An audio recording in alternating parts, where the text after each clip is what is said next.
بیا هم قدرمنو لیدونکو سلامونه د توفیق سحاق یوټیوب چینل ته ستړي مه شئ. هیله لرم چې روغ او جوړ به اوسئ.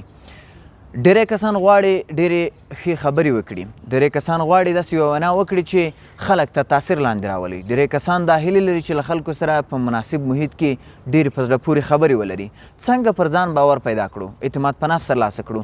شپږ هغه لارې چې تاسو یې په تمرین کولو سره کولی شي د خلکو پر وړاندې هغه که نطاقي برخه وي، که نثري برخه وي او که له خلکو سره په عام محضر کې خبرې کول وي، تاسو په ښایسته ډول وکولی شئ خبرې وکړئ. لومړی تاسو باید امادګي ولرئ. د امادګي څخه پرته هیڅ امکان نه لري چې تاسو دې وکولی شئ په جرأت خبرې وکړي، ځکه امادګي پر ځان د باور درلودلو یو اساسي عنصر دی. لومړی باید کافي امادګي له ځان سره ولرئ.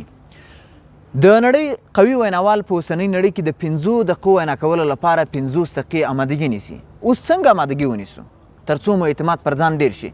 لومړی فردي تمرین. کله چې تاسو له ځان سره یوازې اوسئ، په اتاق کې، په دفتر کې، بل ځای کې او په لاره باندې حرکت کوئ، نو له ځان سره خبرې وکړئ. هغه موضوع چې تاسو په راتلونکي سیمینار کې یا په راتلونکي برخه کې ورباندې خبرې کوئ، نو تاسو هڅه او کوشش دا وکړئ چې هغه ترسره کړئ او هغه ته دوام ورکړئ.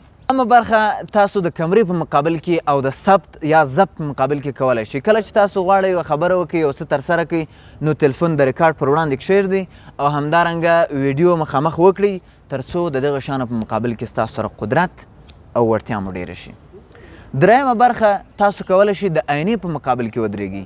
څومره چې تاسو د آینې په مقابل کې صحیح ودرېږئ او د آینې څخه ګټه واخلئ، ستاسو اعتماد او باور ډېرېږي. د آینې په مقابل کې داسې فکر وکړئ چې یو بل انسان خبرې کوي، د هغه حرکتونو ته، د هغه خبرو ته، د هغه حالات ته ټول متوجه اوسئ.